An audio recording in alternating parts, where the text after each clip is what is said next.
내일장 빨간펜 시간입니다. 내일장에는 어떤 부분들 봐야 할지 세 가지 포인트와 더불어 내일장 공략주까지 알려드리도록 하겠습니다. 오늘은 정조연 전문가 나와 있습니다. 안녕하세요. 네, 안녕하십니까. 네, 내일장 어떤 부분들 봐야 될지 세 가지 포인트부터 정리해 볼게요. 예, 최근에 증시장이 썩이 아니라 거의 한 달 이상 횡보 내지는 하락 국면을 보여주고 있고, 또한 이제 여러분들께서 유가증권 시장에 좀 발을 담그고 있다라면은 아마도 굉장히 힘든 시기가 계속적으로 지나가고 있는데, 사실 이러한 부분이 아직은 조금 더 지속될 여지가 상당 부분 크다. 즉 증시의 어떤 방향성을 제시해 줄 수 있을 만한 어떤 임팩트는 내용이라든가 아니면 수급의 개선이라든가 이런 부분이 상당 부분 커 보이지는 않습니다. 그래서 지수 상황은 잠시 또 말씀을 드리겠지만 좀 제한적인 움직임이 나타날 가능성이 높고요. 아무래도 이제 세 가지 정도로 본다라면은 내일장에 있어서의 최근의 어떤 시장 상황도 마찬가지라고 좀 볼 수 있겠습니다만, 첫 번째로서는 역시 외국인 투자자죠. 오늘 이제 동시호가에서의 약간 500억 가량은 다시 걷어들이는 모습을 보면서 매도세가 좀 약화되긴 하지만 역시 외국인의 매수세가 쉽지 않다라고 하는 부분은 첫 번째로 봐야 될 것 같고요. 두 번째로서는 역시 중국과 미국의 역시 정권 교체에 관련되는 딜레마. 일단 이것도 물론 외국인의 어떤 매수를 하지 않고 있는 주요 원인 중에 하나가 될 수는 있겠습니다만, 두 번째로 살펴봐야 될 것 같습니다. 세 번째로서는 코스피 지수 11월 초, 즉 11월 옵션 만기일까지 물론 이제 그 이후에 어떤 방향성이 나온다라고 장담드리긴 좀 힘들겠습니다만, 다소 좀 답답한 장세가 이어질 수 있다는 점에서 주목을 하시는 게 좋을 것 같습니다. 네, 그럼 첫 번째부터 보도록 할게요. 외국인 매수 쉽지 않다. 그러나 이렇게 제목을 달아주셨어요.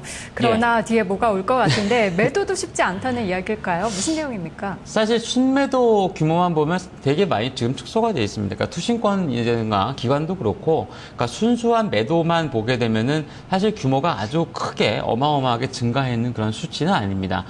전체적으로 외국인들의 어떤 매도 규모가 총액으로 본다고 해도 그렇게 크지 않은 양상이라 볼 수 있겠는데, 제가 한 2, 3주 전쯤에도 국내 원달러 환율 시장 자체가 다분히 하락 쪽으로의 어떤 가닥을 잡아가고 있는 양상이기 때문에 환율만 감안해도 외국인은 절대 사지 않는다라고 하는 그런 말씀을 드렸습니다만, 아무래도 이제 우리나라를 비롯한 아시아 내지는 이머징 마켓 쪽, 우리는 아직은 이머징 마켓 지수에 좀 포함이 있다는 측면에서 이머징 마켓에 대한 자금이 들어오지 않고 있다는 것은 중요하게 보셔야 될 것 같은데요. 먼저 그림을 첫 번째 거를 보시면 이 중국의 PMI 지표 추이와 그리고 외국인들의 매수 규모가 나와 있습니다. 잘 아시다시피 최근 중국의 PMI 월간 단위 발표되는 지표는 기준 라인 50 부근에서 왔다 갔다 하고 있죠.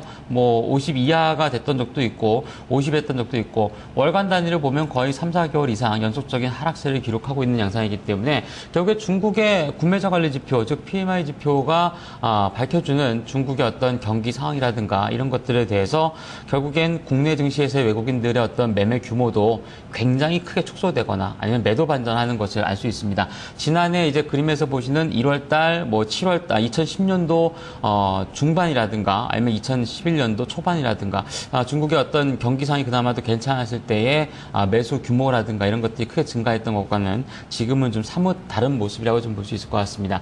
물론 이것 하나만 가지고 외국인이 국내 시장에서의 주식을 사지 않는다라고 볼 수는 없습니다. 분명히 이것도 한 가지가 될 수 있을 것이고, 지금은 좀 굉장히 복잡하죠. 여러분들께서도 잘 아시다시피 시장 왜 이래? 라고 예상하는 것과 거의 마찬가지 똑같습니다. 거의 방향성이 없고 불확실한 변수들이 앞으로 잔재해 있는 내용들이 굉장히 많기 때문에 결국엔 메이저들 입장에서도 주력으로 사들이지 않고 결국에는 계속적으로 관망하거나 아니면은 돌발 변수가 생기면 일부 좀 매도 규모를 늘려서 해지를 하고 있는, 리스크 관리를 하고 있는 그런 국면이다라고 볼 수 있겠는데요.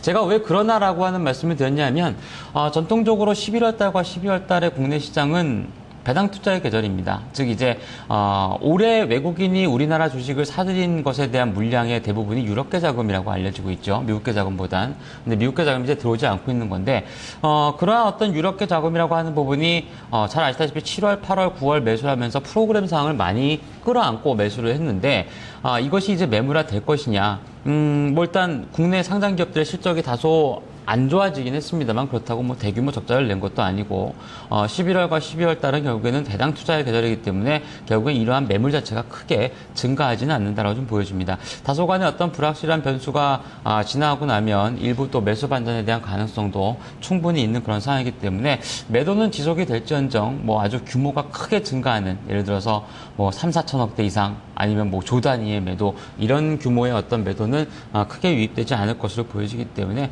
그쪽에 대해서 조금 안심하셔도 괜찮을 것 같습니다. 네.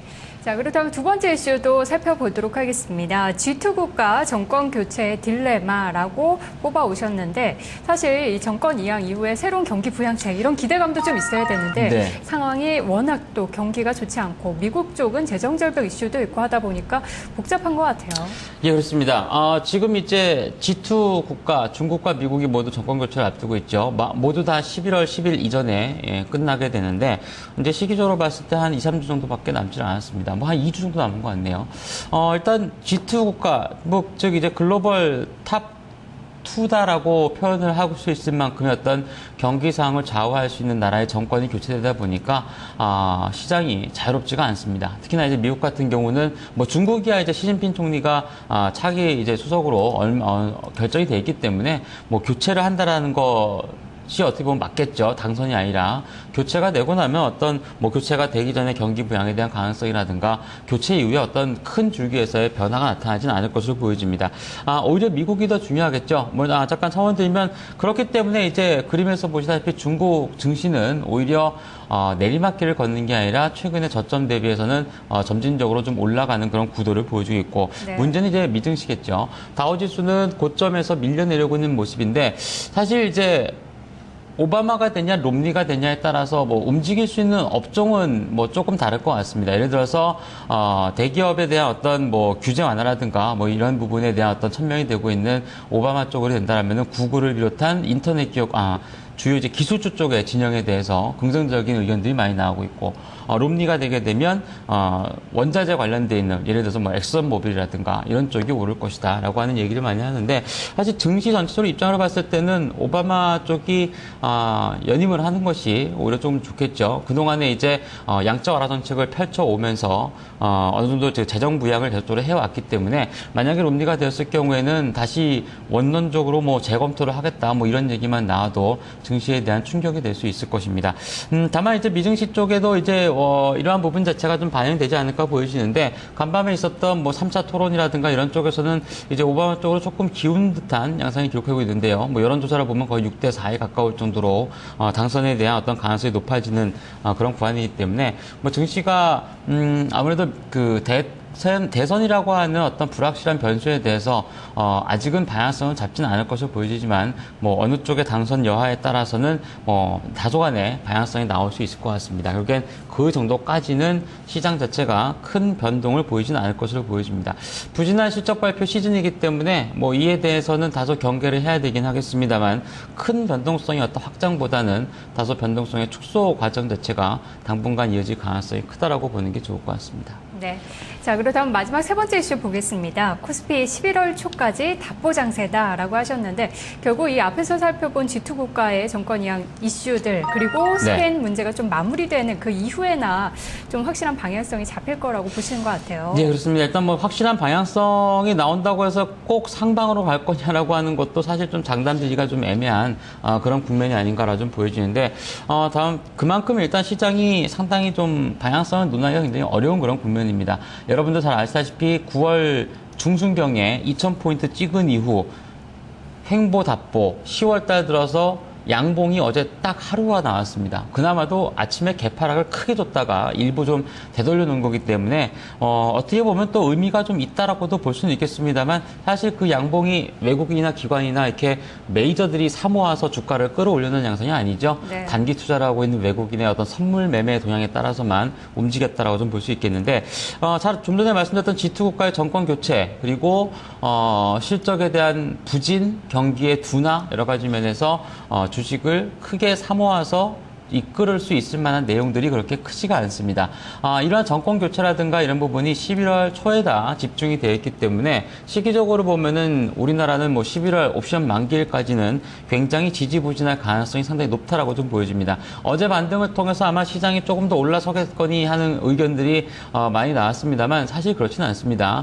전일 어떤 상승에 대한 어떤 부분이 그렇게 의미가 크다라고 보이지는 않기 때문에 오히려 이번 주 중에 어떤 움직임과 뭐 얼마까지 정도까지 움직임 본다라면은 아래쪽으로는 1900선 내외 그리고 위쪽으로 한 1950 라인대 굉장히 좀 이전보다는 박스권이 한 단계 내려앉았죠. 50% 사이로 1950에서 2000이 아니라 1900에서 1950포인트 정도까지 어떤 박스권이 내려앉았다라고 좀 볼 수 있기 때문에 아마도 이러한 좀 지루한 장세가 당분간은 지수의 어떤 크나큰 위아래 변동성이 크게 진행되지는 않을 것으로 보여지는데 그만큼 좀 지루한 변동성 축소 장세가 이어질 가능성이 좀 크다라고 보시는 게 좋을 것 같습니다. 네.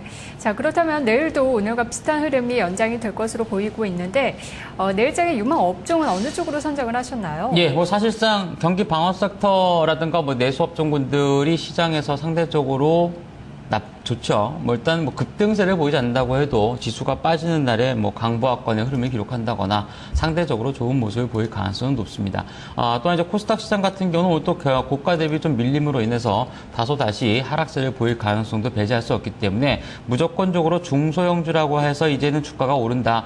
이렇게 보기는 좀 힘듭니다. 네. 코스닥 시장도 자세히 좀 뜯어보시면 오늘 안철수 연구소 안랩을 비롯한 이제 셀트리온 같은 시가 대형주가 급등을 해서 지수가 올랐지 굉장히 좀 추세가 이제 고점에서 밀려 내려오는 종목군이 굉장히 많습니다. 또한 이제 거의 급락을 했다가 일부 오늘 좀 되돌림 반등이 나왔던 종목군들도 많기 때문에 일단은 이제는 추세적인 대응보다는 가급적이면 코스닥은 좀 단기 대응하시는 것이 좋다라고 좀 보여지고요. 그만큼 이제 지수의 어떤 조정 국면이라든가 횡보 타진 국면에서는 경기 방어 섹터라든가 내수 업종군들이 상대적으로 좀 괜찮지 않나 보여집니다. 네, 그럼 그쪽으로 또 포커스를 맞춰서 종목을 선정하셨을 것 같은데요. 공약주는 어떤 종목인가요? 우리나라 유가증권 시장의 섬유의복의 대표적인 주자 두 종목이 상장이 되어 있죠. 물론 이제 그 이외에 중소업체까지 포함하면 많긴 한데 LG패션과 한섬인데요. 제가 어제 LG패션을 잠깐 추천을 드렸고 이제 오늘도 한섬을 추천드리면 섬유의복 업종은 다 이제 추천드리는 것 같은데 그만큼 일단 굉장히 좀 제한적인 모습이 좀 많이 나타나고 있다는 점에 초점을 좀 맞추시는 게 좋을 것 같습니다. 한섬에 대해서는 이제 섬유의복 업종군들은 3분기 실적은 전망치보다는 나쁘진 않지만 그렇다고 해서 서프라이즈가 나오진 않습니다. 대신 이제 4분기 쪽, 특히나 이제 이런 섬유의복 업종 같은 경우는 계절적인 수혜를 얻을 수 있죠. 특히나 이제 올해 겨울이 이 최근 몇 년 이래 상당히 제일 추울 거다라고 하는 전망도 나오고 있고 11월 달에도 강추위가 온다고 하는 만큼 자세히 이제 섬유의복 업종군의 차트를 보시면 상대적으로 11월 달과 12월 달의 주가가 다른 달보다 좋았다는 것을 알 수 있을 것입니다. 더불어서 또 기관 중심의 안정적인 수급 구도가 잡히고 있는 모습인데요. 며칠 전에 20만 주가량의 대량 거래가 시간회에서 한번 있었습니다. 기타 법인이 팔고 투신권이 받아갔는데 글쎄 일단 이러한 어떤 수급적인 안정성이라든가 계절적인 수혜 그리고 금일도 좀 이제 기관권을 사들이긴 했습니다만 흐름을 본다라면은 비교적 괜찮을 만한 그런 움직임이 아닌가 좀 보여집니다. 오늘 종가가 28,200원, 300원권역까지 좀 올라오면서 네, 한 2, 28,200원이네요. 한 2% 조금 넘게 올라서 최근에 기록했던 횡보 타진 구간을 조금 넘어설 수 있자라고 좀 보여집니다. 그래서 매수가는 오늘 종가보다는 조금 낮은 28,000원권역, 초중반이거나 그 이하권역이 나쁘지 않을 것으로 보여지고요. 단기적인 목표 주가는 31,000원권역을 그리고 손절매 가격은 최근 추세 하단에 지지해 있는 26,000원권역으로 제시를 해드리도록 하겠습니다. 한섬은 평균적으로 일간 거래량이 아주 많은 기업은 아닙니다. 조금 이제 시세가 나올 때 한 20만 주, 30만 주 정도의 거래량이 나오는 만큼 보유 비중은 전체 포트폴리오에서 최대로 잡아가면 한 20% 그리고 기본적으로 한 10% 정도만 담아가신다 생각하시고 대응해 보시면 좋을 것 같습니다. 알겠습니다. 전문가님 말씀 고맙습니다. 네, 감사합니다. 네, 오늘은 정조한 전문가와 함께 했는데요. 내일장의 공략주는 한섬으로 선정이 됐습니다. 전문가들은 큰 변동성보다는 내수주와 중소형주의 상승 흐름이 좀 이어질 것으로 예상을 하고 있는데요. 내일장 전략 잘 세우시고요. 저는 내일 이 시간에 다시 돌아오겠습니다. 고맙습니다.